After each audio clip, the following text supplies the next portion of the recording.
Magandang araw! Ngayon naman ako'y magse-share kung paano gamitin ang data table sa Power Apps. Ito ay ginagamit kung gusto mong makita ang mga detalye ng iyong data source kung saan hindi mo na kailangan pumunta sa SharePoint list or sa Excel file kung saan nanggagaling yung iyong data. Okay? So, punta ka muna sa Insert, tapos punta ka dito sa Table. Type mo Table pala. Yan. Tapos click mo lang yung Data Table. Pagkatapos niyan, pipili ka ng data source. So, yung listahan o yung table na meron akong madami naman ay table 2. Okay.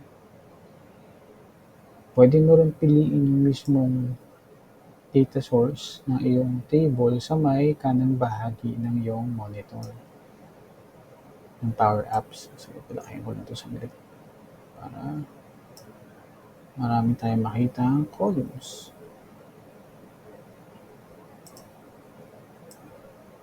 Okay. Ayan. So, ngayon, ito yung sinasabi ko kanina. Data source. Edit fields ka ngayon, tapos add field. Tapos, piliin natin lahat. Huwag na pala yung date. Yung ating kailangan ng date yan. Add.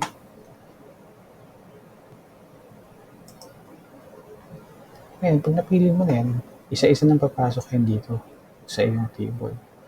Kung paano siya nakaayos na sa data source mo, pagkakasunod-sunod, ganun yung gagawin niya.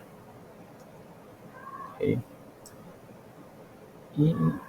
Ating ibaba na konti. Yan. Ngayon, habang nag-load yan, gawa tayo pa ng drop down. Kasi, mahaba tong listahan na to eh. Pag inisip mo, teka, paano pag gusto ko makita yung specific manager lang? Siyempre, dapat meron tayong way para ma-filter yan. At yun yung gagawin natin. Click ka lang ulit ng insert. So, gawa tayong drop down.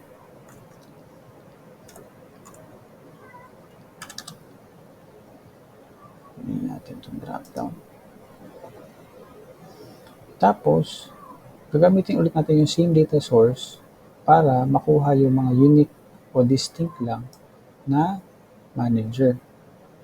So, lagay natin dito. Pili tayo ng items.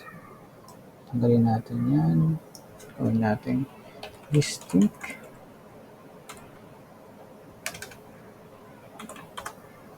Tapos, filter natin siya. Hindi pala filter. Pangalan nito. Table 2. Kasi yun yung pagkukuha natin ng option. Manager. Yan. So ngayon, magkakaroon ka ng drop down dito. Kung saan, managers lang yung makikita mo. Okay. Ayan. So, nakita mo, 4 lang sila, pero marami nakalista. Yung iba kasi paulit-ulit. Diba? So, meron tayong Martha, Herman, Timothy, and Douglas. Okay. Yung drop-down, available na siya, pero hindi pa siya connected dito mismo sa iyong table. So, gusto natin siya i-connect. Gawin mo, i-click mo lang yung table mo.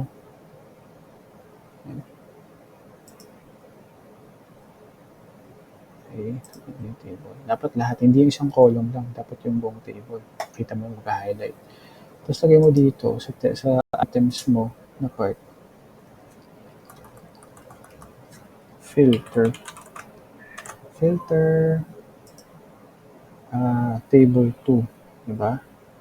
Tapos, ang pang-filter natin dyan is drop down one dot selected value equals to manager. Okay. Medyo mabawal ang ating internet ngayon. Okay. So, nakita mo, pag pinay mo yan, pag namili ka,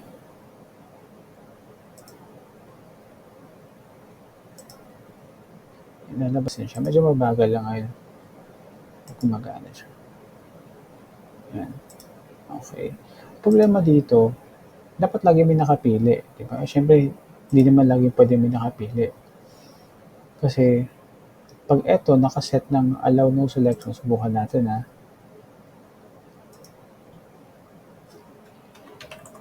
Allow, ayan, empty selection. Kung nakalagay dyan true,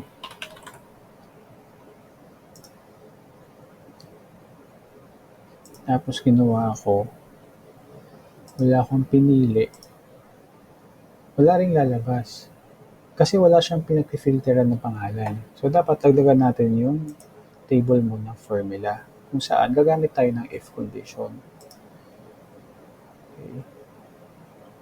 So, sabihin natin sa if condition, kapag blank, huwag mo siya i-filter sa kahit ano. Pero kapag meron siya filter, i-filter mo siya doon. Okay, so if drop down 1 that selected value is equal to blank, edi table 2 ang ibigay mo nang walang kahit anong filter. Otherwise, ibigay mo sa akin yung filter na meron sa drop down 1.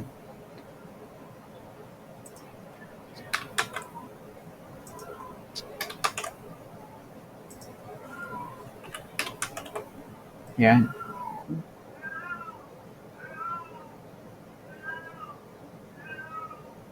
Okay. Tama yung formula natin.